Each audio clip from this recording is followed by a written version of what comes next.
Thanks so much for coming here. My name is Matthew Josie. As Emily mentioned, I am one of the owners of Mad Farmers Collective, which is a farm based in downtown Indianapolis. So I'll do a slightly longer description in about 5-10 minutes as part of the presentation. And then I think, so a couple things to sort of, to preface this.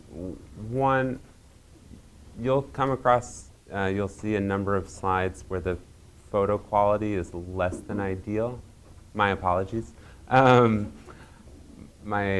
camera on my phone, it's not very good. But I will hopefully be able to describe pretty clearly and concisely what you're seeing in the pictures. If you have any questions about the pictures or anything actually throughout the whole presentation, please don't hesitate to ask. We have a lot of time, I would say, for this sort of presentation. So one thing I'm hoping is that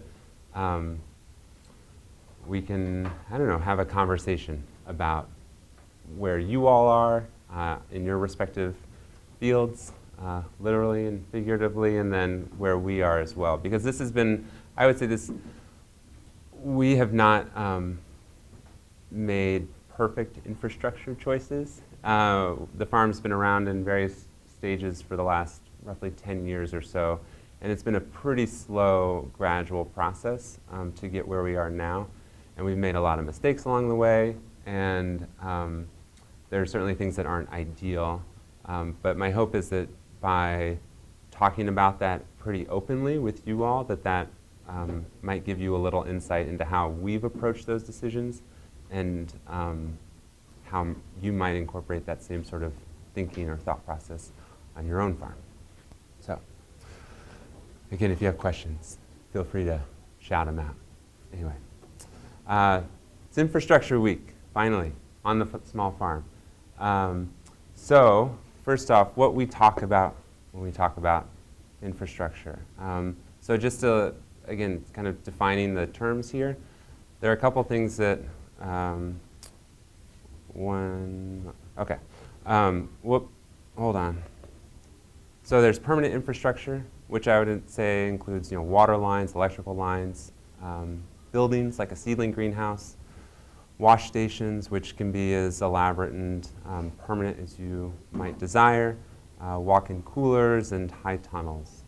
There are a variety of other sorts of examples of permanent infrastructure, but those are relatively applicable to today. And then there's what I think of as seasonal infrastructure, which are things that are going to be moved around from place to place on the farm over the course of the season. Things that might only be in place for a few weeks or a few months, but don't require maybe the same level of planning or site preparation or investment that a permanent infrastructure addition would require. So we'll do a little bit of both. So again, with the seasonal, you have low hoops, which we'll talk about, caterpillar tunnels, which we'll talk about as well, and drip overhead irrigation, which we actually won't talk about at all unless people are super excited to talk about that. So, and again, if there are certain things, the scope of this presentation is relatively narrow in just the idea of, okay, I chose 3 different general topics to talk about. If you have questions beyond that, feel free to ask. I'm happy to talk about what our experiences have been. I'm also more than happy to be like, I don't know, we haven't figured that one out, or we have no plan to figure that out, whatever it might be. So basically, though, all these are pieces that create a support structure that are going to help you succeed at growing vegetables. So whether it's growing a crop that's hopefully keeping out pests that might not be desired, or allowing you to wash vegetables in a more efficient way, or allowing you to trellis those crops in a more successful manner, it's going to hopefully make your job a little easier. So anyway, so I would say for us, these are the 4 things that we consider when we're thinking about not just the farm, but specifically our infrastructure purchases. One, what are our priorities, the production priorities specifically? And that can spiral into another conversation of what your own personal priorities might be as far as what the farm is doing. But in this conversation, what your production priorities are, what you're going to be growing, what you want to grow well, and what you don't really care about, what you don't need to be growing or concentrating on. Two, the financial resources that you have or the farm might have, what you might be able to leverage to be able to make that investment. Your own or the farm's personal skill set as far as installing and maintaining that.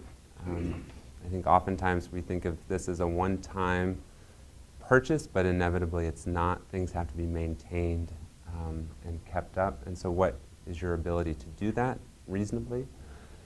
And then also, who will be using this? Is it just you? Is it an employee? Is it a volunteer? How approachable and understandable does this particular thing need to be? So, all right, a little bit about us. So, Mad Farmers Collective is a business that was created from the merging of two separate farms in Indianapolis proper, like right downtown Indianapolis. We've got South Circle Farm, which is on the near south side on South Meridian Street, and then Big City Farms is on the very near east side on East Michigan Street. And I had started Big City. Amy Matthews, who's on the left of this picture, who some of you all might have seen at some point either today or in various other interactions with Purdue Extension. She had started South Circle Farm. And we took on a third partner, Leslie Gottschalk, who's on the right-hand side of that, and rebranded ourselves as Mad Farmers Collective.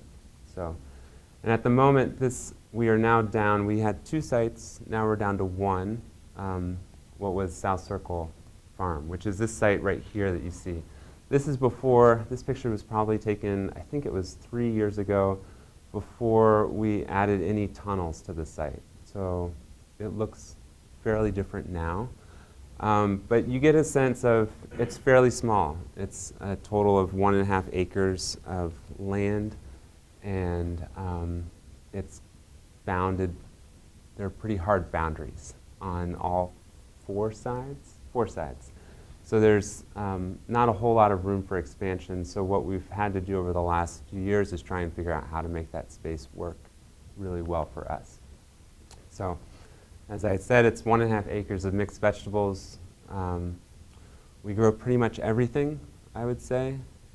We focus, though, on salad greens, root vegetables like carrots and beets and radishes, and then tomatoes, both cherry tomatoes and slicing tomatoes, and herbs, fresh herbs for restaurants and markets. We sell all those vegetables to about 5 to 10 restaurants throughout the year. That varies from season to season, but we do a pretty good job, I would say, of being a consistent supplier to a core group of restaurants every week throughout the year. And then when we start having more product available, beginning in March, April, we start slowly adding restaurants back on that list. Anyway, we also do this past year and this coming year, we do 1 summer market. We used to do 2, but now we just do 1. And we do a winter farmers market. We don't do the winter farmers market throughout the winter. We do it mainly late fall and very early spring.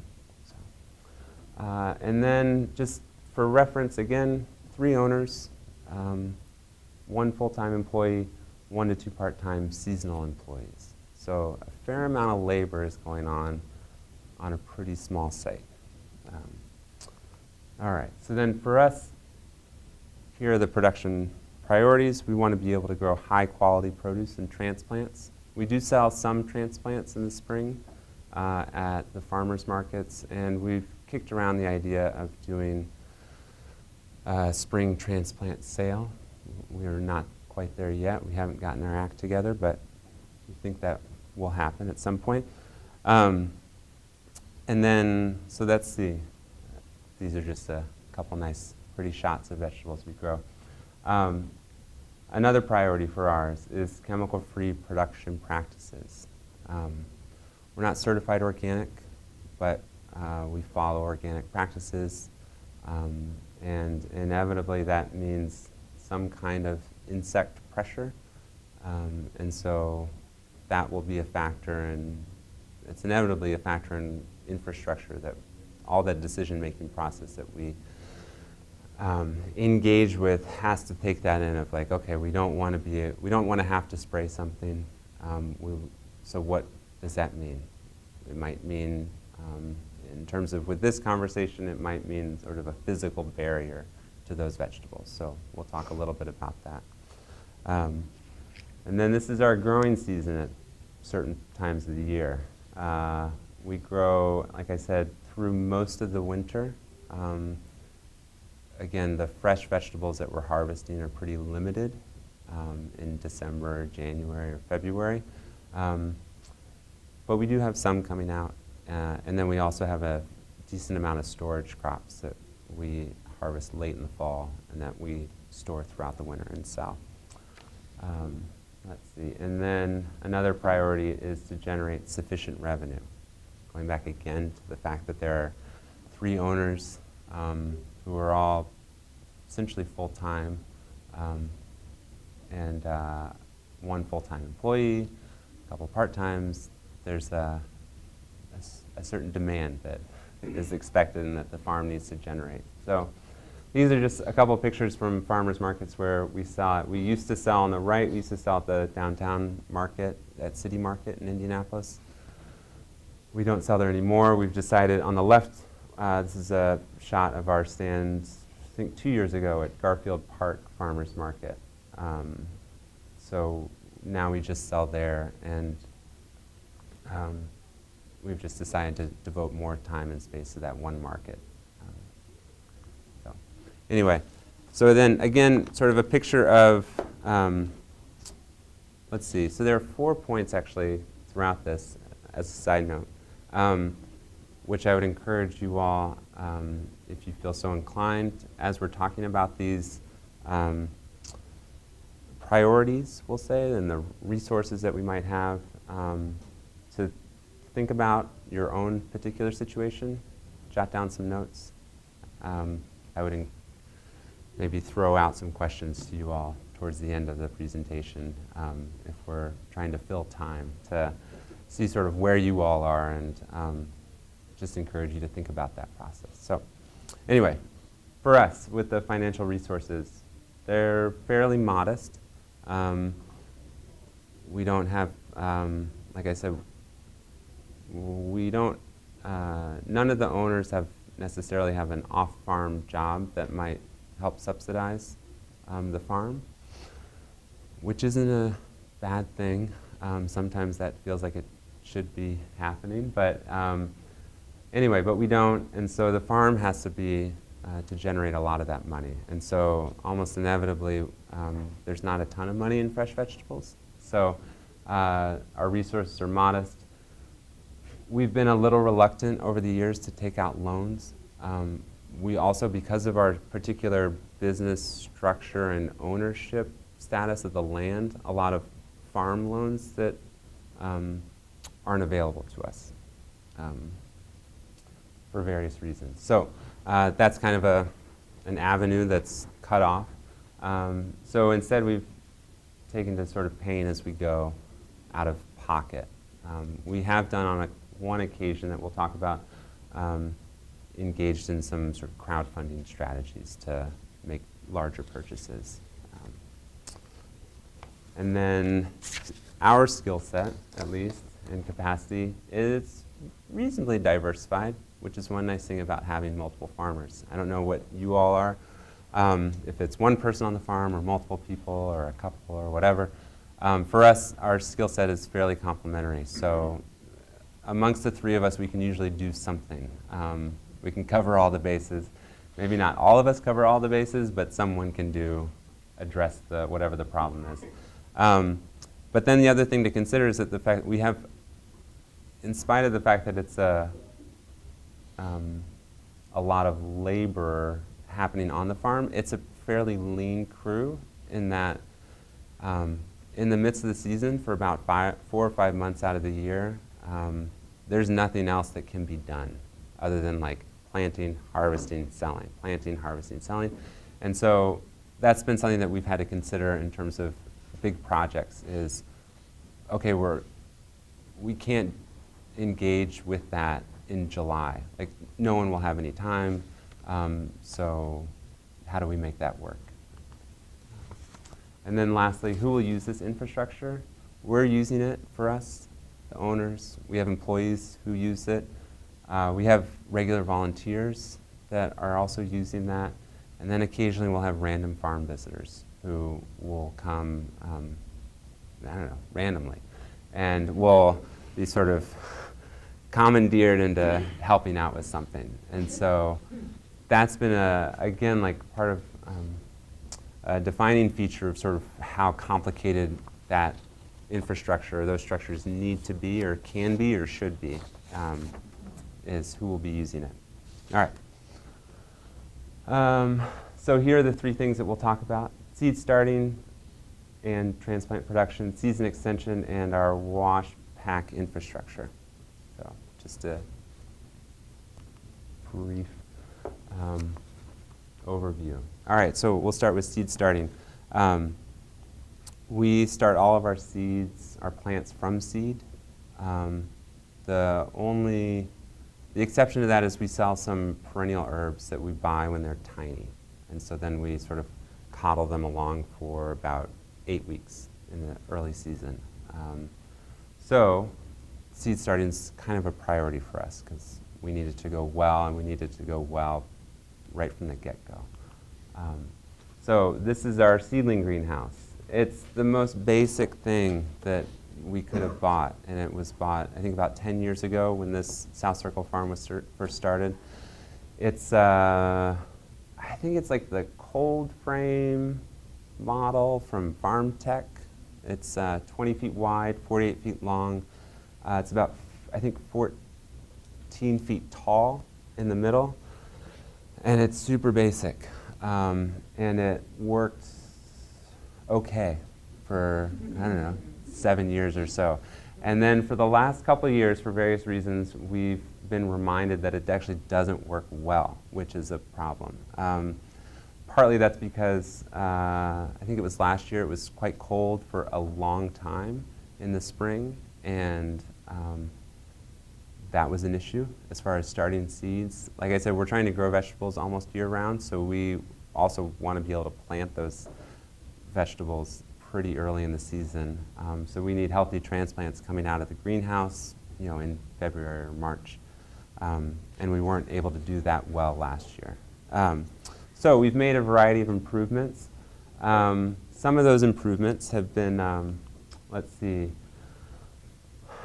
just slapping up end wall vents left and right for increased airflow.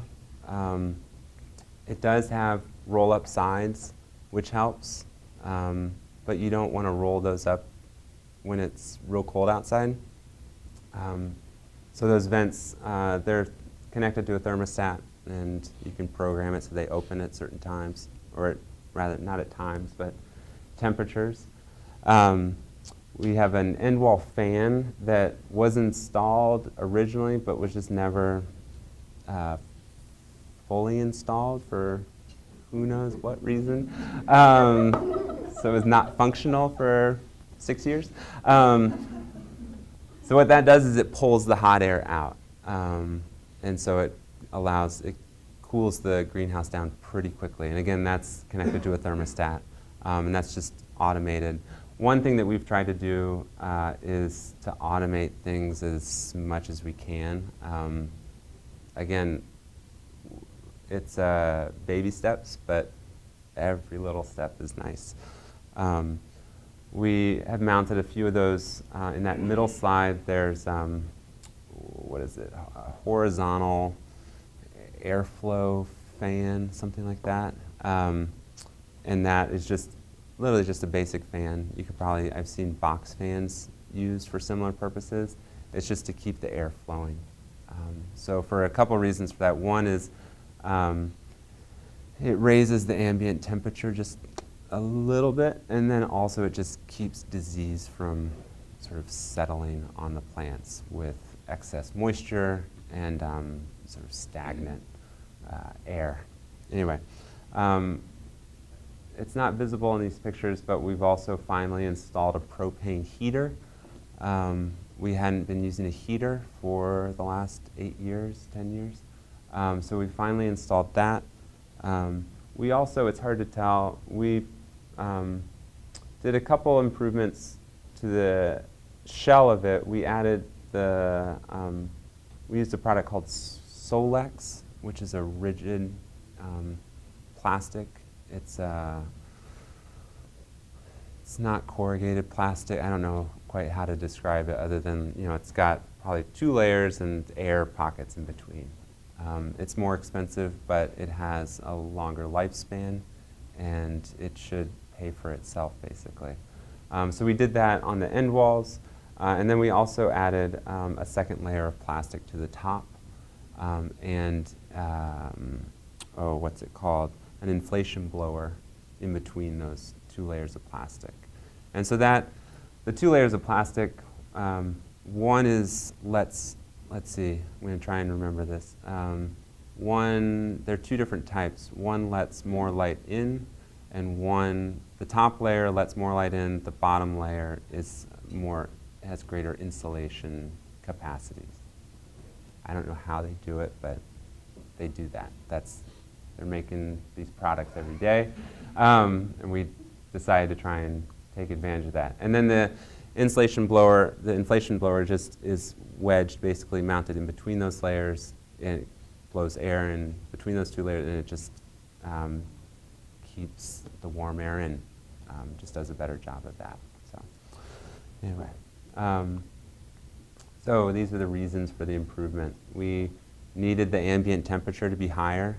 Like, it just gets to a point, particularly like now is a good example. In this coming week, it's going to be quite cold. We have a ton of plants in the greenhouse, and yeah, you just don't want the greenhouse at 20 degrees or something, or less. And then we found that airflow needed to be increased as well. So again, this is just going to the ambient air. What we'll talk about in a moment, I'll show you, is how we've been able to heat individual beds in the greenhouse and keep those covered. So the plants on those individual beds are protected and heated, but that doesn't do much for the ambient temperature. It also creates these mini greenhouses that, if you're trying to keep that, let's see, you'll see a slide of it in a moment. It'll be easier. The airflow is harder if you're adding structures like that. So how much did this cost? It probably added about 40%, I would say, all of these improvements. Again, this was a pretty basic greenhouse frame when we bought it, and what we found is a lot of those costs are in the end walls. Whether it's for a seedling greenhouse or a high tunnel, those end walls get pricey, and that's where all the nice things are. You're not putting vents in the middle of the greenhouse, you're putting them on the ends. And then, is it worth it? I think, yeah, so far, yes, it is. I would also encourage folks to do this sort of thing at the beginning. If we were to do it again, I would have done this at the beginning. It's annoying to reframe end walls on an existing greenhouse to make way for vents. It's just, you feel kind of dumb doing it. Yeah. On your installation for your Yep. blower for the soup, do you have yours in the inside of the greenhouse or the outside of the greenhouse up in the air to inflate the soup plastic? I've heard it both ways, and I'm just curious. Ours is on the, well, that's interesting. Ours is mounted on the inside. Okay. It goes inside, and then there's there's a piece in between. Right. But yeah, it's mounted on the inside. Okay, because we get a lot of moisture from the greenhouse that Yeah. goes between the plastic, and so we're looking, and some people say it's supposed to have it on the outside, but covered, so that it's not blowing in a bunch of cold air. So I was Wow, yeah. because we get a bunch of pockets of air. Yeah. Moisture from the greenhouse. I don't know. Thoughts? Anyone? Has anyone? I don't know. That's interesting. I've heard that as well. Ours is installed the same as yours on Yeah. the inside, and then in between the layers, sometimes there's quite a bit of condensation. Yeah. Huh. I know that there are, and going back to like the various grades of plastic that they seem to be making more of, there are certain ones that are better for condensation. We've got that. Okay. So it doesn't necessarily rain down on into the greenhouse, but then It goes. there's like little pockets of water Yeah. in certain parts of the ceiling that, yeah, you can't get to because Huh. it's in between the two pieces of plastic. I have no idea. I don't know. I think one thing that we've realized also is that it's quite difficult to have the structure stay true for year after year after year. And so I don't know if this, no idea if this is related to what you're talking about, but what we've found is that you end up with these weird little, not even microclimates in the greenhouse, but these tiny little things where the bow, like this bow is like now half an inch taller than the next one. And so then you have this, there are too many variables, it feels like. Anyway, so yeah, is it worth it? I would say yes so far. We haven't seen these improvements a full season through, but so far the greenhouse has been much nicer to work in than previous years. So, yeah. All right. We have an overflow tunnel. This is a lot of the pictures are not, it's an uninspiring time to be at the farm. So things are kind of in shambles at a certain point. Things are in shambles here. So as you can see, the seedling greenhouse is to the left. This overflow tunnel is to the right. It's, the dimensions are 14 by 24. We bought this from a company called Nifty Hoops that I'll talk about in a little bit. And the purpose for it is just to be able to harden off seedlings in a more controlled space. What we had been doing previously was setting up tables to the south, this side of the seedling greenhouse, and just moving plants out there and setting up these little hoops over them, and it was just, it didn't go well. I mean, it was kind of ramshackle and inefficient. And so this allows us, one, we have dedicated tables set up permanently in that overflow tunnel. There, we have the necessary hardware to be able to install hoops on them if we need to.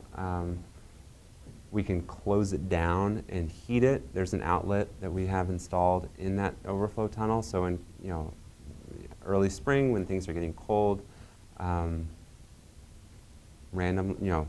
occasionally when the temperature dips, we can heat that in a pinch. It also allows, we found that particularly brassica seedlings in the summer, late summer, have a lot of pest pressure, and it simply moving them out of the main greenhouse to that overflow tunnel seems to help. It just segregates them a little bit and allows us to put a little more care into them in that space. So yeah, so that's been a nice addition to the farm. It also, like I said, we haven't had a plant sale, like a proper on-farm plant sale yet, but that will be where, it's a nice space for that to happen. It's enclosed, it's big enough that you can have people walk through.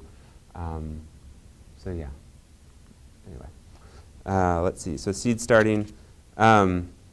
Like I said, we start everything from seed basically. We used to start them under fluorescent lights inside. We stopped doing that for a couple reasons. One, we found a lot of mold was developing in the room itself. It was hard to ventilate, and it was just really cumbersome to water and maintain those seeds, those plants. So now we start them, let's see, we still kind of start them inside, but they're doing most of their growing out in the greenhouse. You'll see why I was hesitant for a moment. These are those heated beds I was talking about. I'll try and describe this. These are 2x4s, which have basic 2x4 frames. They're 4 feet by 10 feet. And then they have 2x4 supports underneath. There's a piece of rigid insulation on the bottom, a thin layer of sand There's plastic over the insulation, a thin layer of sand, and then we put these are just gutter cables that you can buy at a hardware store. I think they're probably 100 feet long, roughly, and they heat up. You can plug them in, and they generate heat. We put sand over. You can see where. So this is them uncovered. Then we add an additional 1 to 2 inches of sand on top of that. Let's see. They generate heat more evenly if the sand is wet. So it works pretty well. We're watering the plants anyway. The sand is getting wet. The cables are working better. Worst comes to worst, we might temporarily move plants off of the table, water the sand down pretty well, and put the plants back. But we found them to be a pretty good solution. Granted, the heater is making them a little less necessary. So one thing we've done is we've added brackets on the sides of all the tables to be able to install hoops, as you can see. So this is a landscape cloth that just goes over the sand. So this is what the seedling house used to be filled with, these sort of heated tables, PVC hoops over them, and then we would put some combination of row cover and or plastic, depending on what the temperature would be. And so within this little tunnel, it stays pretty warm. It stays probably, even on pretty cold nights, it's gonna 55 to 60 degrees, which is great. The unfortunate thing is though, when it's staying cold throughout the day, you want to keep those plants covered. That's your inclination, which again is just not letting much airflow into that little tunnel. So last year we found a lot more disease occurring early in the season with those plants, just because they were staying too wet, and they didn't like it. So the hope is that the installation of a heater for the entire space will minimize the risk of disease. All right, so then this is something we've been working on for the last, here or there, the last month or so, is a germination chamber. We've built it basically just out of scrap lumber, some plywood, some metal shelving that we had on the farm from a previous project, and then we're in the midst of we're figuring out the heating element thing, which is the most complicated technical part of it. We're making slow progress with that. So the idea is that we wanted to have a little more controlled germination with all those trays, and this allows that to happen. And so we're able to heat it. The goal is, once we get it in use, the goal is to be able to set a temperature and close it up, and those things should be germinated within a couple days or two. So, do folks have experiences with germination chambers? I know some. Yeah. Okay. Yeah. Yep. We just built our second one. Mm-hmm. And so I'm curious, how do you do the water heat for the bottom of the germination chamber? We Good. tried it 2 different ways on ours, so I'm curious how you do it. I'll tell how we're going for it, but we haven't finished it. You haven't finished yet? Haven't finished it. Let's see, we got a stainless steel pan from a restaurant supply company, drilled a hole into it, mounted a water heater element through that hole, just caulked the hell out of it, hoping that no leaks, and then have wired that heater to a thermostat, which is then set to a certain temperature, which is then plugged in to an outlet. Suggestions? Our first one was made out of the old freezer. Uh-huh, yeah. So, and we took a hot plate and one of those turkey things you get at the dollar store. And Uh-huh. filled it up and took the hot plate to Yeah. the thermostat. Yeah. My husband's probably Yeah. The second one we just built, we took one Uh-huh. Yeah, yeah. and hooked it in, and it does a lot better. Interesting. The one that we put in the old freezer, Uh-huh. one big thing, it probably, I need to fill it up every 5 days. Okay. The one that's probably, we built one about that size to be about 25,000, I need to tank like. Yeah. I need to fill up the vaporizer about twice a day. Twice a day. Twice a day. Okay. But I mean, it's like a $15 vaporizer Yeah. that produces heat. Right. Works just fine. Do you feel like you have to fill it up because it's less enclosed? So the whatever the moisture is just escaping, or is it? That might very well be, even Okay. towards the bottom, because it's made out of plywood and insulation. Yeah. The front door is just a piece of insulation that we have bungee strapped tight, so Right. it might be leaking out the bottom, that's very well possible. Yeah. Huh. You think you're getting too much moisture out of the vaporizer? No, No. I don't. Although I do notice that the bottom tray where the germination chamber is, the closest one to the vaporizer, there is one tray that always ends up dry, because I don't put as much water in there, but I haven't had any issues with mold or anything. Nice. That's good. I'll have to check out that Vicks vaporizer. Excellent. So in the meantime, since this is not yet up and running, we've been using a small cooler that we have, a small walk-in cooler that we built last year. And we had those shelves anyway in it, and we just put a space heater in it. And that's worked out pretty well, I have to say. We set the space heater at 68 degrees. We water the trays pretty well before they go in. And we don't, in general, have to water them at all when they're in there. It's well insulated. And even though it's just dry heat, the soil stays reasonably moist. And they're only in there, for the most part, they're only in there for a few days. And so, yeah, watering hasn't been an issue. So that's been a nice stopgap measure. One thing that we will end up using this for is we'll go back to this as well probably at some point in the summer to start things that prefer a cooler temperature than what we're able to get in the outside greenhouse. So anyway, that's worked well so far. Future additions, possibly LED grow lights. Like I said, we had used fluorescent lights, just basic fluorescent lights when we were first starting, and then we moved away from that. One thing we have run into is a need or desire to get warm season transplants up and running a little faster than what the sort of ambient light might accommodate.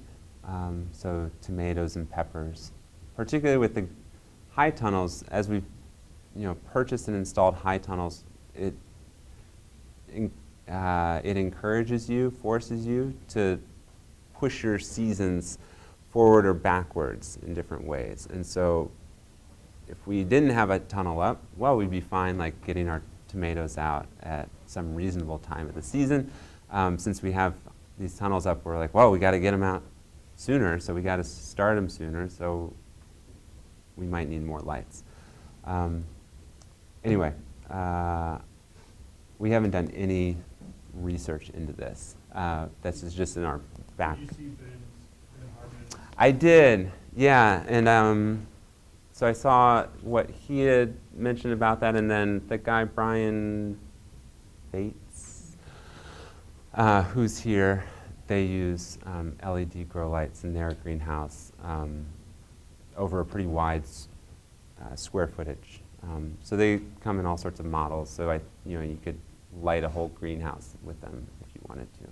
They say to proceed with caution on what you're buying because there's so much on the market. It's funny, I was looking this up. I was trying to get an image of them a few days ago, and I anticipated finding like 3 pictures online. And it was just like, there are suppliers left and right. Anyway, so yeah, I don't, like I said, I don't have any suggestions about, but yeah, I guess proceed with caution. So anyway, so that's it for the seed starting. Any particular topic, questions, comments, concerns you all might have so far? We're on the subject of heat, let's Yeah, say yeah. in general.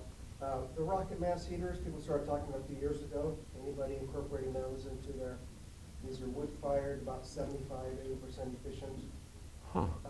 Crazy things that are basically homemade at this point. I had no idea. Nobody's- Are you talking about like a wood boiler that's like a gasification wood boiler? Is that what you're talking about, or is it something different? It's something different. Okay. It's just a kind of a reburning of the wood because the high heat. Right. And then you store the heat in a Yeah. heat sink of some sort. My husband last year built a wood gasification boiler. So it burns the wood, Yeah. and then a blower, which right now is a greenhouse blower, blows the gas that's made from the wood, and it reburns it so that Yeah. it burns that as well. Yeah. And then we have a 250-gallon tank, heat sink in the greenhouse to hold water, and that's what and then we have a radiator created in the greenhouse that heats the greenhouse at all times. Probably Wow. a similar concept. The reburning of the. That's wild. Of the smoke. Right, Ends yes. up- That's how you get Yes, the yeah, it's- 75, Yeah, 80% that's what it's efficiency. doing, it's reburning. But, okay. What did you call that? Rocket mass heater. The rocket is, it sounds like a rocket because it sucks air in so fast, and that's part of the physics of it. So, Huh. yeah. Because when her husband built it, I came out right after he built it, and it literally sounded like a jet rocket, like just going on. I looked at him, I'm like, what is that? He's like, oh, that's the new boiler. Look. And it actually, when they put green wood in, and once everything's burnt, you literally have a handful of ash. You're burning that efficient. That's amazing. And almost no smoke. No. Really? Huh. This is gonna Because change that's a what lot. it's doing, it's reburning. Right. When because he showed me on the old one, he took a blowtorch and was able to burn the smoke that was coming out of the old one. The new one, it produces almost no smoke at all, and it burns everything. That's remarkable. You all got to do a tour of your greenhouse next year.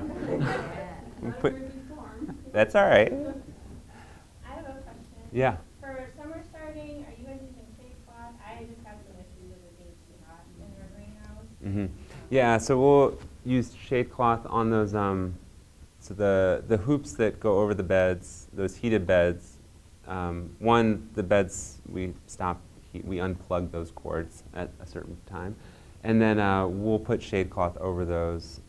One thing we're hoping to do this year, or planning on doing this year, is using that cooler space to start things that, like a cooler germination temperature. For us, for the most part, that's going to be lettuce. And then, but even with that, I don't know, this past year, a few years ago, we were doing primarily Salanova throughout the summer, as long as we could. Last year, we started weaning ourselves away from Salanova in the middle of the summer and doing sort of just a direct seeded salad greens mix. And that, for us, that worked really well. But yeah, so yeah, just shade cloth over all of it, I think, yeah.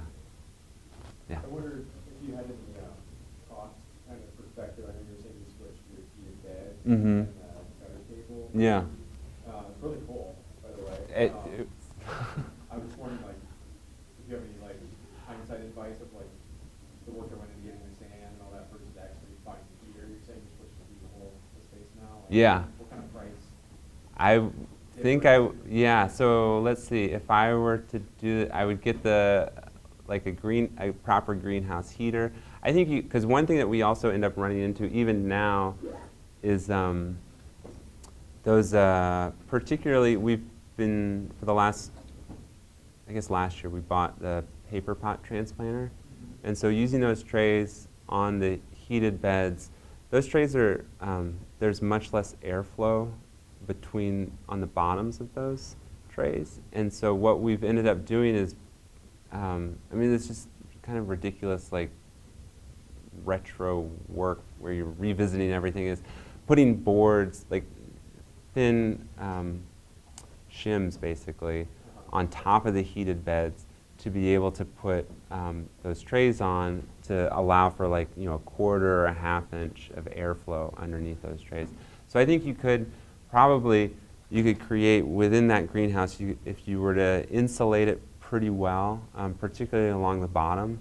I've seen seedling greenhouses that have sheets of insulation basically that have been buried along those edges to keep the cold air out. So if you're able to insulate it pretty well, you have two covers, you have the sort of more rigid end walls, and the heater, like the room heater, the greenhouse heater. I feel like you could get away with not having those heated beds, and you'd probably spend the same amount of money as we, and certainly It's a lot of time. like a lot you of said. time, yeah. Yep. So, yeah, they work fine. I don't know if I would do them again. Okay. At the moment, we feel stuck with them. Yeah, I mean, at the moment, we've already got them made, so it's one of those things where we're like, we'll just treat them as a table, basically. But I like how the heat that you got, Mhm. the better kills, is right where you need it. Like, that's supposed to heat the whole space. Right. instead of go out into space. That's been nice, I will say. That's been really good. And so the hope is that we'll be able to keep having that, the benefit of that, and then be able to feel more confident uncovering those beds during the daytime with the addition of a heater in the greenhouse. So to be able to have that ambient temperature, at least 35 to 40 degrees, uncover them, get some like proper sunlight on them, get some airflow going. So yeah. All right.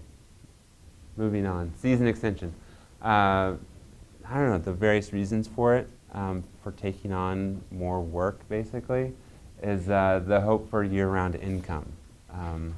And then also I think for us, one thing that's been critical is thinking of it as it's not just allowing us to grow things later in the year, it's allowing us to grow things better throughout the year. So, and that's also a way, maybe it's a way of rationalizing the money you spend. But I do think that there are certain things about the high tunnels in particular that we've installed that allow us to grow mid-season stuff much better. So, all right, so starting at the most basic, we'll walk you through this, the whole, like, and again, sometimes the farm seems remarkably low-tech, so you're getting a glimpse of that. So we've got super basic wire hoops. It's just 9-gauge wire that we buy in rolls from Home Depot or whatever. We cut it at a length that we feel is appropriate. I forget what that is, to be honest, off the top of my head. I think it might be 60 inches, 55, 60, I don't know, somewhere around there. Basically, it allows us to comfortably cover 30-inch wide beds, which is what we have throughout the farm.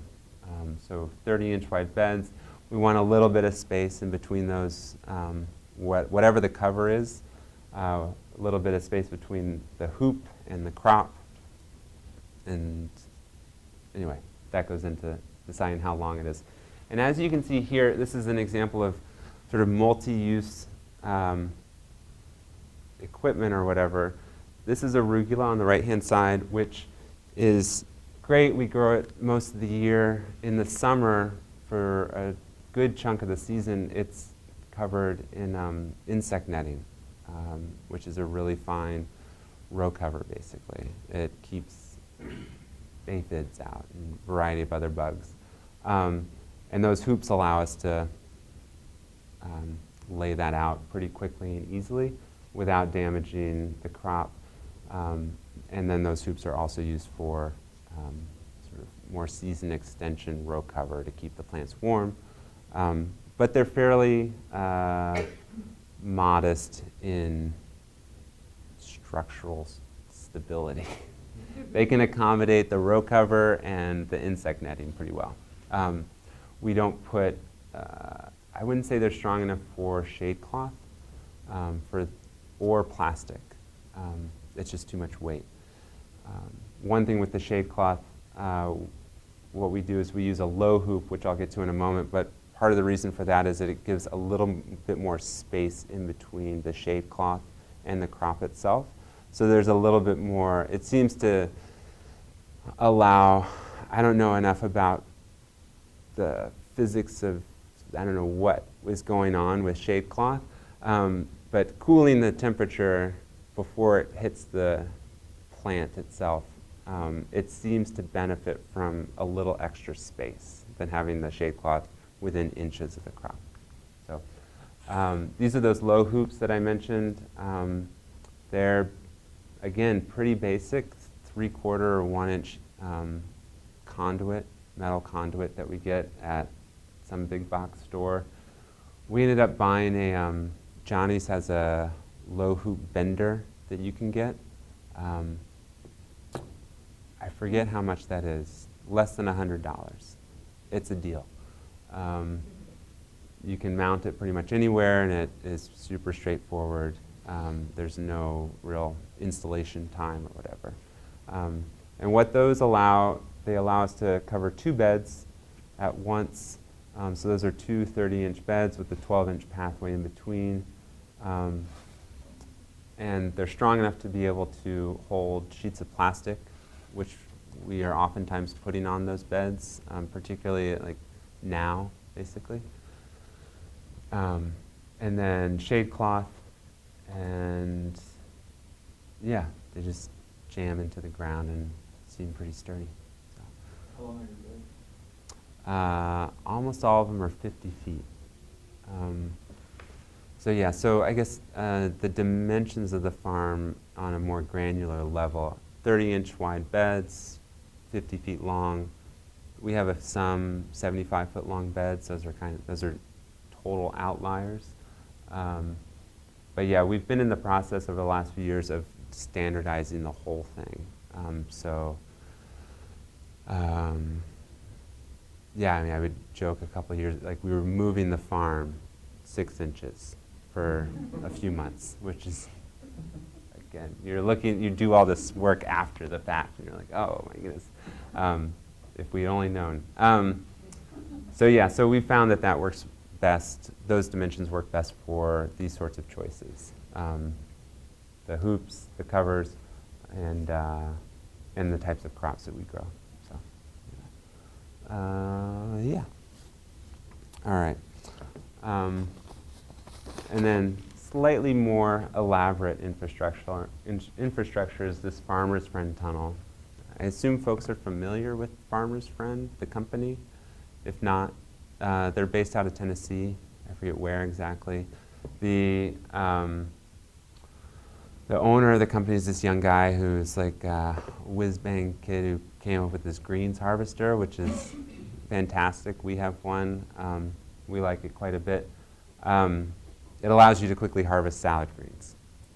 We'll leave it at that. It's wild. And so they've been steadily branching into selling different products. And this is one thing. They sell a very basic Caterpillar tunnel kit that you can buy. I think and these have been getting more elaborate, the kits that they sell. We bought ours a few years ago when it was super straightforward. It's basically top rail for a metal fence that's already pre-shaped, I guess. It's pre-bent. And let's see how to describe it. You put rebar into the ground. It's a little, I think it's probably 3/4 inch rebar that they supply. Rebar goes into the ground about 18 inches or so. You have to screw the 2 hoops pieces together to make a bow. And then you just rest it on the rebar. So you do that. For us, we did it, I don't know how many times, for 50-foot tunnels. Then they also sell 100-foot long tunnel kits. You can determine whether you want 4-foot wide space in between the bows or 5 feet.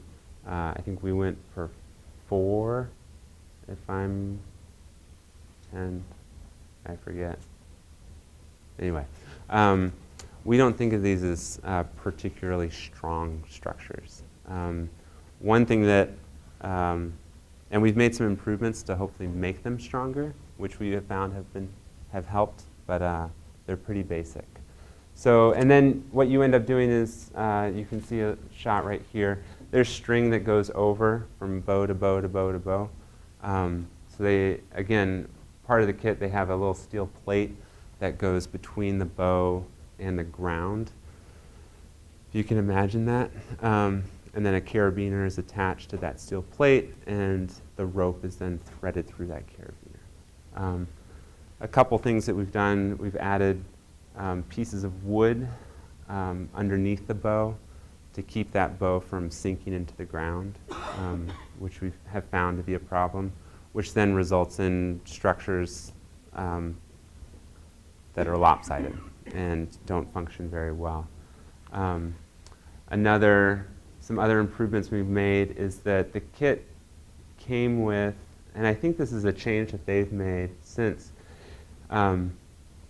it came just with a strap, like a plastic strap, that was used to basically loop around from bow to bow, and then it would be tied down at either end, and that was the support, basically.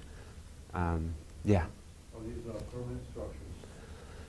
Or do you like taking that? There, we use them as fairly permanent structures. They're designed to be movable, and like they're as easy as you can get in terms of The construction thing. construction's super basic. You could take them apart and put them together within a day. It wouldn't be hard. For us, with some of these additions, it makes it slightly more complicated to take them apart. So what we ended up doing is we added top rail to that as a rigid purlin. And that's been wonderful, I would say. And so in addition to adding those, I forget what they're called, brackets basically, that allow you to sort of hold those two pieces of metal together, we've put carriage bolts through all those bows. So everything is tied in pretty securely, which makes it highly unlikely that structures are going to move around too much. I will say, as this is a timely presentation, with the winds that we had this past week, I luckily was out of town, so I didn't actually experience those crazy winds. But our business partner, Leslie, was here in town, and she had to deal with this. But what happened? We have some end walls, which this is a point of annoyance, I would say, that I have for the Farmers Friend tunnels, is that there aren't very good end wall. There's no end wall. It's annoying. It seems dumb that they haven't figured that out yet, that they haven't figured out a solution. But anyway, the end walls came loose, basically, that we have, so air was able to get into the structure and lift them up, which I guess was quite remarkable to see. But I mean, we stopped by the farm first thing this morning, and everything's pretty well back into place on top of those rebars. So I credit that rigid purlin for something. Also with one of the tunnels, what we ended up doing is this is a little hard to describe, we put pieces of fence rail into the ground where those bows were instead of the rebar. And the bows then rest on those fence rail with that sort of the male-female mechanism sort of orientation that they have. And then we bolted those together. And that, we have a couple points on the farm that are where the ground is quite soft and loose. And what we found is that the rebar wanted to move a little more than we wanted it to. So with those ground posts, that allowed that structure to be quite secure. Again, this is one of those things where you're just like, you're revisiting a product to make it better when maybe you should have just bought a better product to begin with. I think the tunnels are great. I would say with Farmers Friend, if you're going to get it, you got to get all the upgrades. Yep. Because if you don't get the upgrades, it's going to blow away. Yeah. So another thing that we've done as far as an upgrade, which is I think is something that they've started including as well, is installing wiggle wire channel on all the end walls and just securing it there. Partly that's because we didn't want to, the technique is like a bread bag or something, tie down. What did you say? It seems ridiculous. It seems ridiculous. Basically, do folks know what I'm talking about when I say that? So you have the tunnel, you have a piece of plastic, then you pull it taut at either end, and you secure that. Think of it as like a plastic bag where you're putting bread in. You're bunching it, you're tying it down, and you're securing it to the ground. Seems, I guess, fine. But one thing it doesn't allow, which is what we wanted, was easy access in and out. Like, we want to be able to go in and out on a daily basis, maybe twice a day if we want. That's how we were originally treating these tunnels. And so the bread bag tie-down thing doesn't work for us. So what we ended up doing was Johnny's has a design and some hardware that for their Caterpillar tunnel kit, which is basically allows you to make what are called scissor doors, what they refer to as scissor doors, where you're basically, this is hard to describe. You have one piece of metal, one fence rail that's pounded into the ground in the center of that end wall. Then you have two pieces of fence rail that are hanging from that purlin, and that then can be bolted to that thing that's in the ground, if that makes sense. So then to open it, you unscrew it, you open those, they secure on the ends of the bows, then you can close it back up. We had pretty good success with that.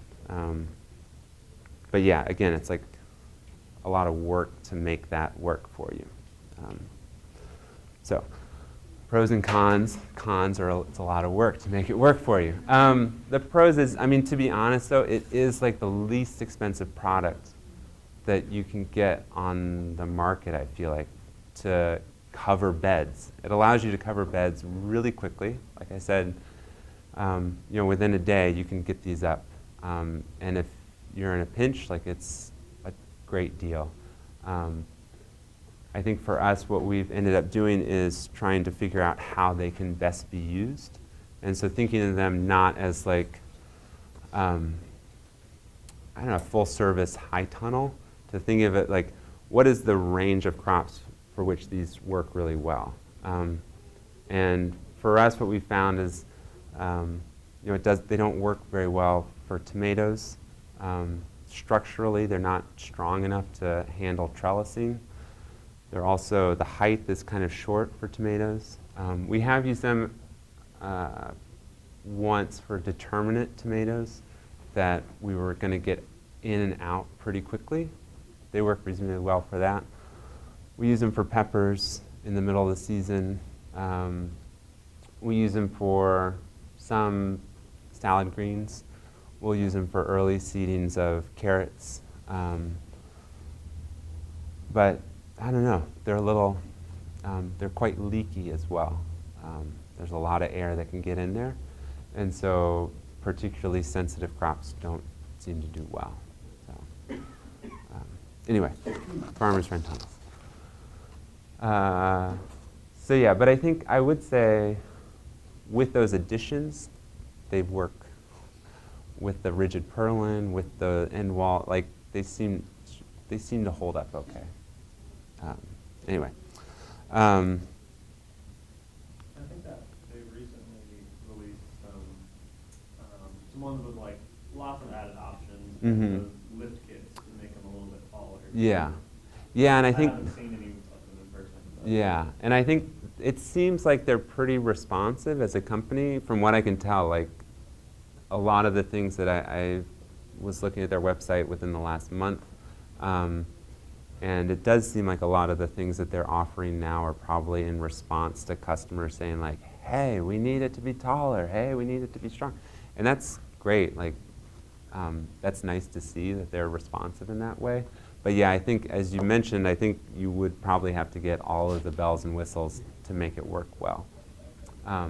So this is just a quick shot of one way that we're using Farmers Friend tunnels is for overwintering certain alliums, so green garlic, leeks, scallions. That works great. The garlic in particular and leeks, they do fine. They can handle the cold air, and it makes harvesting them much nicer, more enjoyable. So they do have a place. All right, so moving on to the next. Nifty Hoops is the company. A lot of the characteristics of these tunnels that I'm going to talk about are common with other companies. So, but this is our experience, so I can speak to that. They are out of, Nifty Hoops is out of Ann Arbor, Michigan. They started off with this tunnel, this model, which is 14 feet wide, however long you want, and I forget how tall it is, 9 feet, maybe? And then they've also expanded into 30-foot wide tunnels that you see on the right-hand side. So we have both of those. We have 4 of the 14-foot ones, 1 of the 30-foot one. The 14-foot ones are designed, they don't have to be used this way, but they're designed to be deconstructed into segments and moved as needed. I think they refer to it as like a side step. So you can, there's a farm, Hawkins Farm in northern Indiana, uses them well in that way. We do not use them in that way for various reasons. I think what we've decided is, I don't know, it seems like a lot of work. Maybe it's not, but for the moment, they're staying where they are. Anyway, does anyone have experience with Nifty Hoops? Yes? Yeah, I have the 2 of the tunnels on the right. Yeah. So that was we got that a couple years ago, a year and a half ago, and that's been a wonderful thing, I would say. As a side note with all this stuff, my general experience with tunnels is it seems like the bigger, the better, for various reasons. One, there's, like I mentioned with the seedling greenhouse, a lot of money is on the end walls, and so the longer the tunnel is, the cheaper it is per square foot. And then something again about the physics of air and heat, the larger the air mass, the more stable it is. So the temperatures fluctuate much less, and it stays warmer as well. So unfortunately for us, because of the size of the farm and the layout, 50 feet is as big as we can get as far as length goes, which is a bummer, but we try to make it work. So anyway, let's other characteristics about these particular tunnels. They have roll-up sides, which are quite nice. The 30-foot tunnel has air louver vents that are automatically adjusted to a set temperature. And then they're quite strong structurally. The steel is different than the Nifty, it's not than the Farmer's Friend. It's, I don't know. I don't know enough about steel to be able to speak knowledgeably, but it's a stronger steel.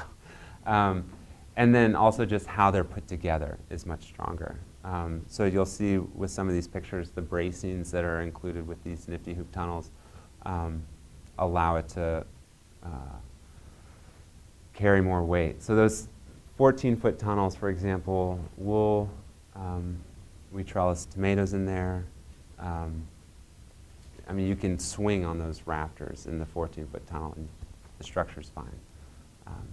Anyway, they also have, let's see, I think there's a picture of this. So this is the 14-foot tunnel. There are those support trusses, which are quite nice. We ended up adding conduit down the sides of those to be able to accommodate trellising, vertical trellising of tomatoes.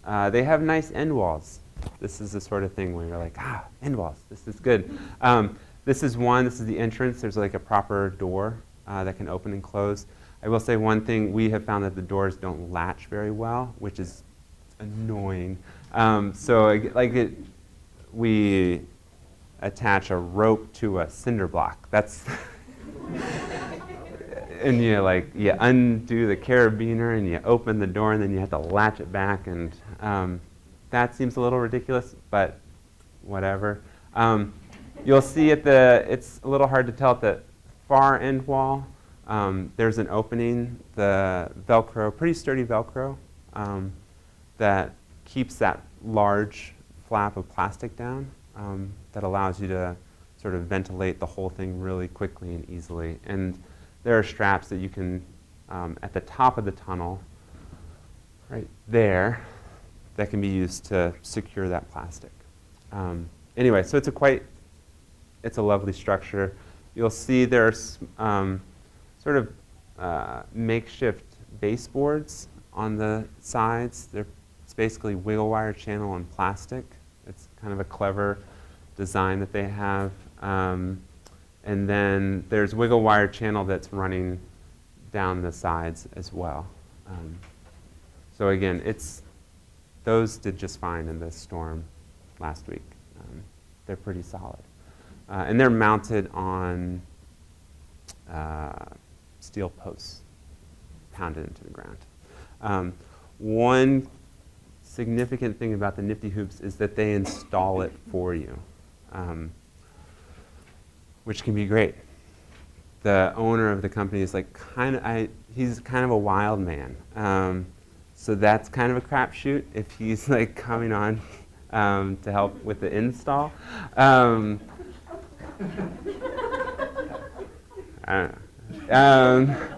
got along with him reasonably well, but they are now offering, I think, so they're more expensive because of that. So it's a flat rate. So you're paying for, I think the small tunnels are costing about $3,000. The 14-foot ones that we got, 14 foot by 50 feet. So you compare that to the Farmer's Friend, which is going to be about, I think, $1,200 with all the things, bells and whistles. So they're dramatically more expensive. But again, there's a crew that's coming down to put that, to install that. So for us, that was worth it. And the product is quite nice. They are now, I noticed they're offering the option of, I think with the 14-foot tunnels, where you install it, they do some of the installation. They'll put the ground posts in, I think, and kind of get things set up, and then they'll walk away. So that allows you to save a little bit of money if you wanted to do that. I think with the 30-foot one, they're still saying, we will do all of it, just because that's a more complicated build. But yeah, so I think the 30-foot one cost about $10,000, which, again, it's pricey for that size. That you can get it cheaper. You're going to put it up yourself, and so for us, it was just one of those things of, again, we don't have much time at certain points of the season, and we felt like we wanted to be able to push that labor onto someone else. So let's see. So then with these, this is a shot of that 30-foot tunnel opened up completely. Like I said, it stays pretty warm. It also vents quite easily. You see that front door can open up completely. They have one on the back as well that can open as well. So yeah, so we, because of the, I would say, the high sticker price of these tunnels, we try to use them for the most expensive crops, the most valuable ones that we're growing. So yeah, so for us, that's, I would say, very late and very early season salad greens and some kale, occasionally, like a little bit of kale in the middle of winter.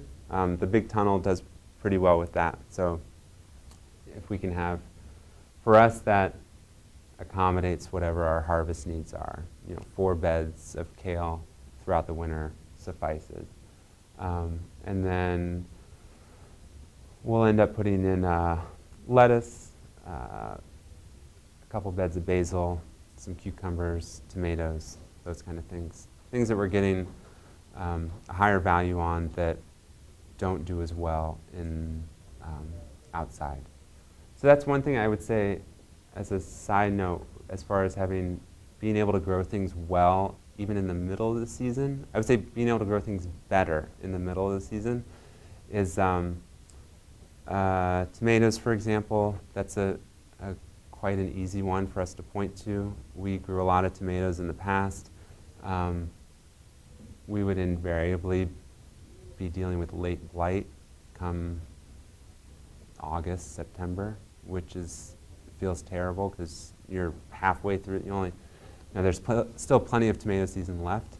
And so this allows us to, so at a certain point when we got the smaller Nifty Hoop tunnels, I think we had half of our tomato crop inside and half of them outside. We ended up not even harvesting the ones outside we just didn't need them because the ones inside were producing just as well. The ones outside were getting disease pretty quickly. And so after that season, we just decided, no, all the tomatoes are going inside tunnels. It's not worth it. Another crop that we grow, as I mentioned, was basil. We grow a little bit of basil, particularly early in the season in tunnels. We grow a little bit outside, but I feel like last year when we tried that, we were again reminded quite quickly of why it grows well in tunnels, which is that I think we got 2 harvests maybe off this one bed of basil that was planted outside until it just got, what is it?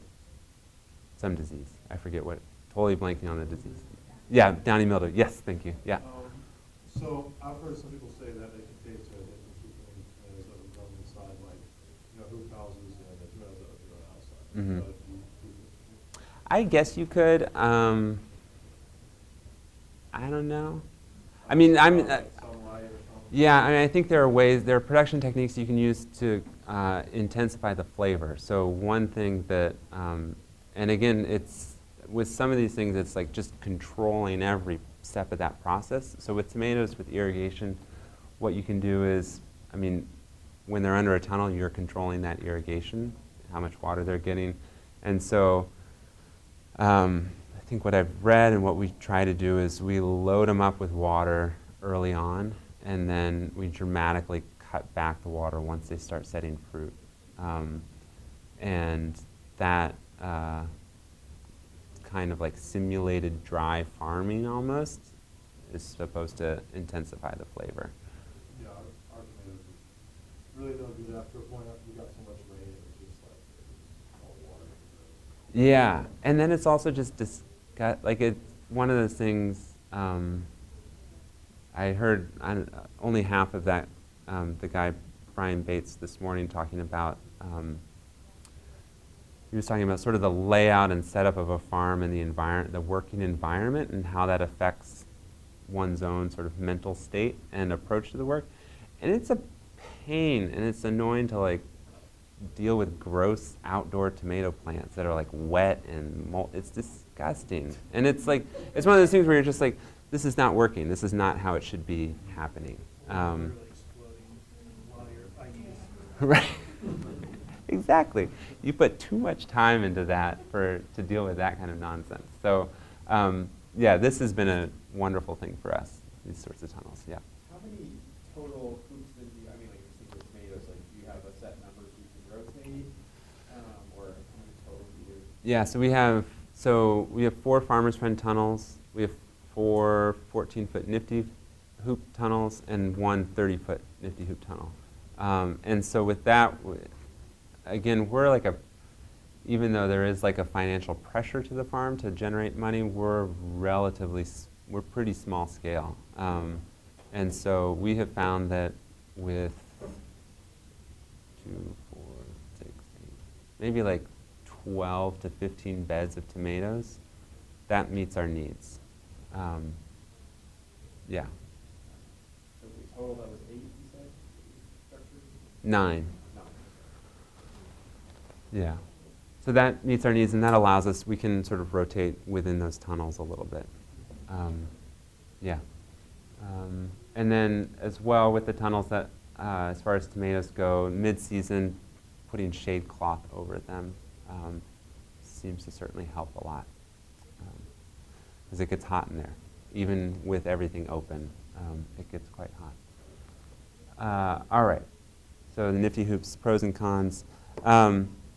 So this is a shot of earlier this nope, that was this spring, probably just a few weeks ago.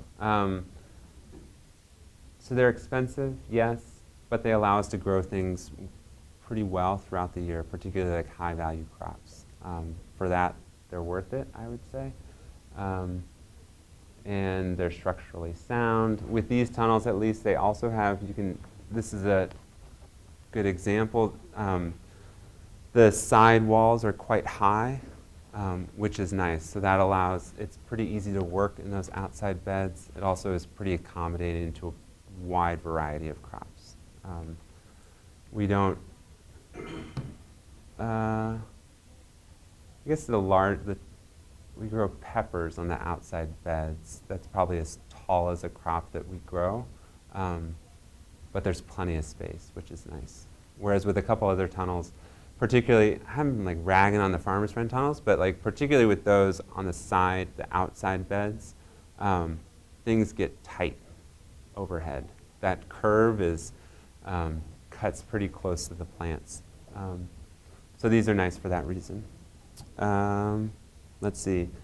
One thing that we might do, the only addition that I can think of that would be helpful is not to the structure itself, but it's something that we could do ourselves, is installing insect netting on the sides, which would be possible and easy to do because they have wiggle wire channel on those side walls. So it would just be basically having a permanent insect netting running along those side walls, which would allow us maybe a little more maneuvering wiggle room as far as pests go with certain crops. So, yeah. These are shots of it throughout the season. Looking good. Great. All right. So these are the various ways in which we paid for these tunnels. Crowdfunding, as I mentioned, we had done a crowdfunding, campaign through Barnraiser, which worked well for us. That got us, I think, 2.5, basically, of the Nifty Hoops tunnels. So that worked well. Again, for us, that worked well, I think, largely because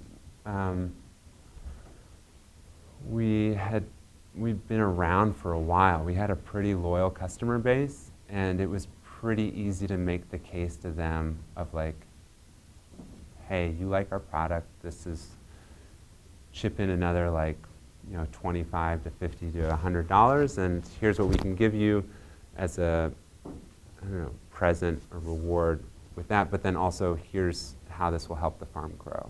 And I think, having that kind of history with those customers made that pitch pretty easy. So we had a good experience with that. Then NRCS has an EQIP program, which for qualifying farms, there's an application process, but they'll fund, I forget how it works exactly, there's kind of a weird payment structure. I think they pay for a square foot of tunnels, I think that's it. Not over a certain amount and not under. And then there are some other restrictions on how the tunnels can be used. But we applied and got one of those, and that paid for the large Nifty Hoop tunnel and like a small percentage of another small one. So that was great. And then out of pocket, we paid for the Farmer's Friend tunnels just on our own, as well as I think at least one of the smaller Nifty Hoops tunnels we paid for in cash. So yeah. Gotcha. All right. Do you guys have any last quick questions on season extension before we fly through the washback stuff?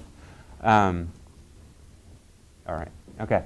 So washback infrastructure. So for this, we're talking about wash station, a covered space ideally where you're washing, cleaning, and packing product, and then also storing the product.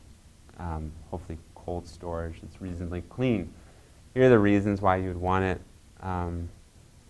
It just helps the product stay in as pristine of condition as it was when you first harvested it.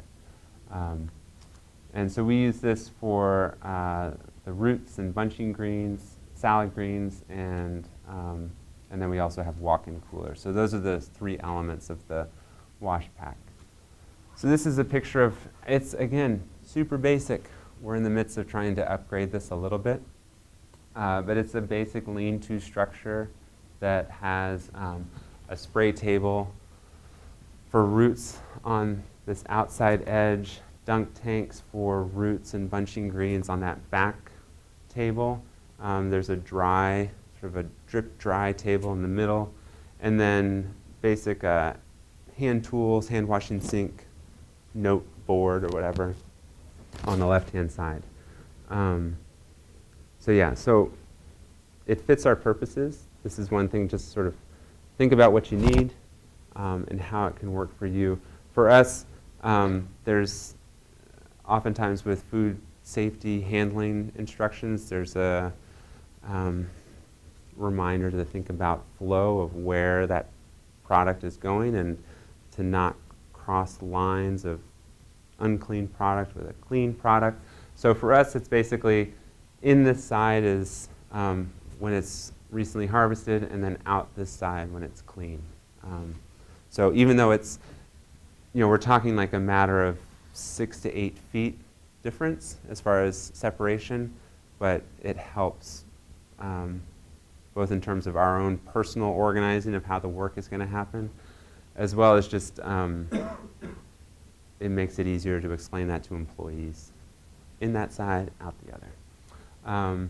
This is a shot of what the roots and bunching greens wash station look like, a little bit close up. Some of this is going to be outdated within a few months. We're in the process of reimagining our wash station. And partly that's because we ended up getting a grant from SARE this past year to set up a salad greens specific wash station.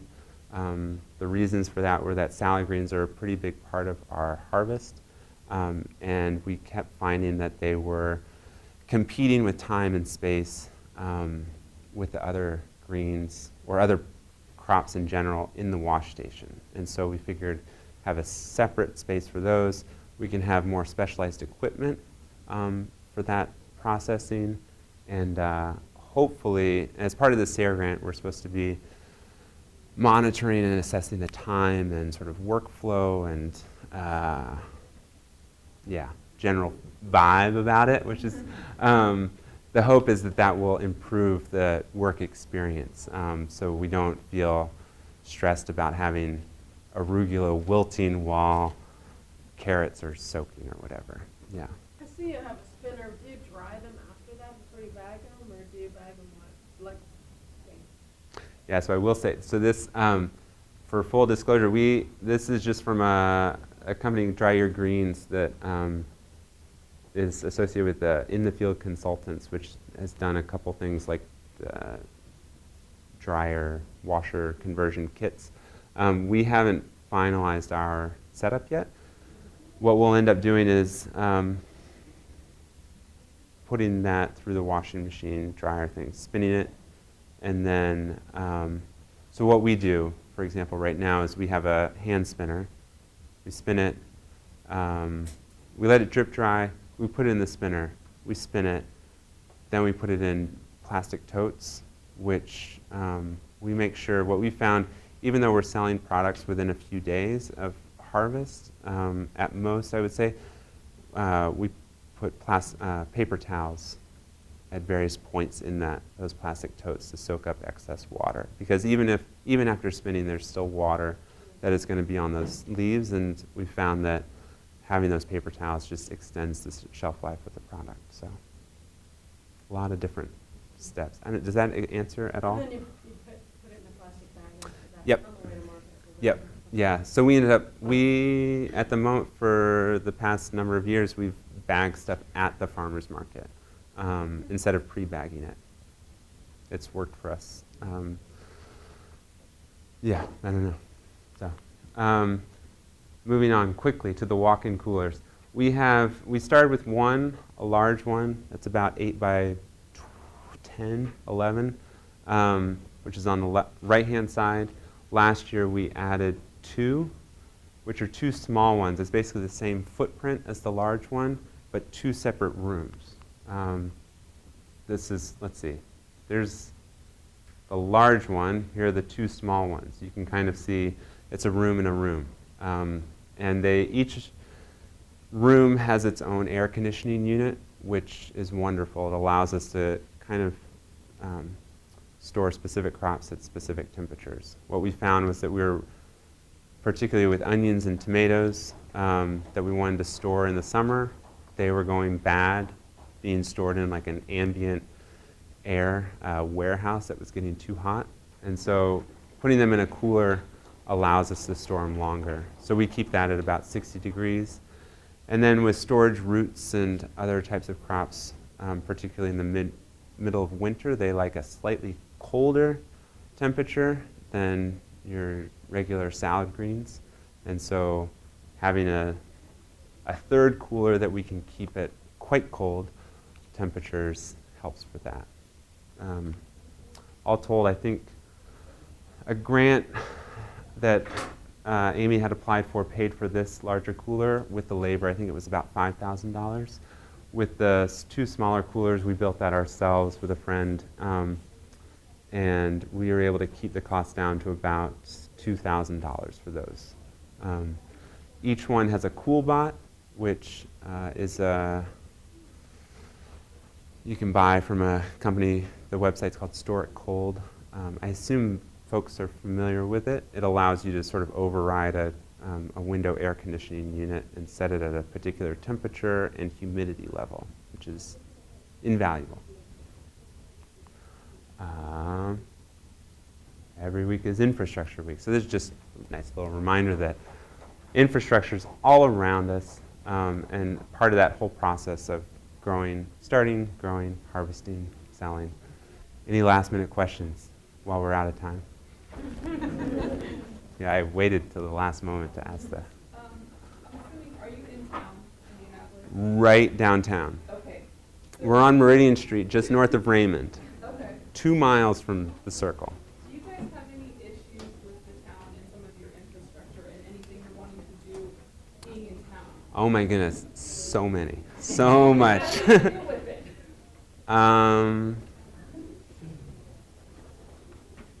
I don't know. We complain about it, then we like follow the rules, and we complain about following the rules, and then we think maybe we shouldn't follow the rules, and then we worry that if we don't follow the rules, then things will be worse. But yeah, so we're in the midst of installing a permanent water line for the farm, which is just annoying and like more labor and time and cost than it feels like it would be out in the middle of nowhere. And again, also because of the limited size, we are constantly frustrated by that. Yeah, I think ideally everything would be like slightly longer. The beds would be longer, the tunnels would be longer, but for the most part, we've found that, yeah, I don't know. There's something specific that you're... My husband and I are urban farmers in northern Indiana. Uh-huh. And we just put a greenhouse up 2 years ago Yeah.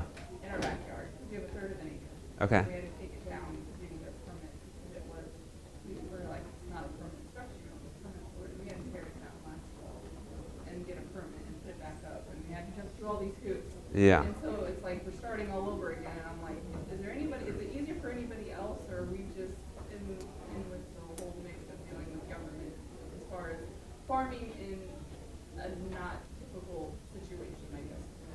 Yeah, so for another story along those lines is at our other site, I had been collecting some bags of leaves at some point in the fall to be used as some mulch.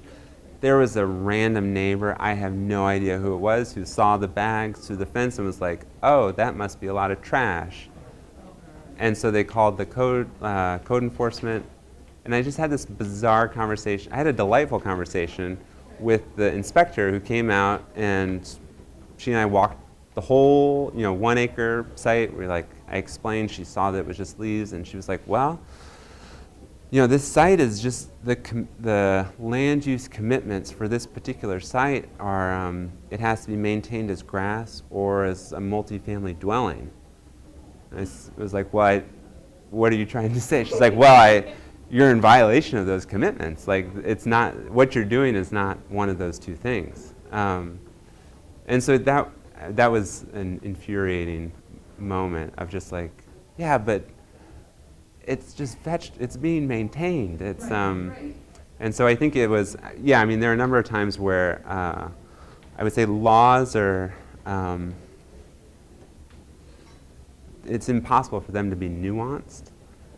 They're designed to, weed out the worst of the actors. And it's folks that are sort of in this bizarre sort of gray area that are running into that. I don't know. Indianapolis has been fairly proactive, actually, recently in doing a dramatic rezoning assessment of its whole zoning code, which made it a little more easy for particularly home gardeners to have garden accessory structure sort of thing. So there hasn't been a wave of greenhouses going up, but it makes it a little easier for it. So yeah. Anyway, that's it. Best of luck.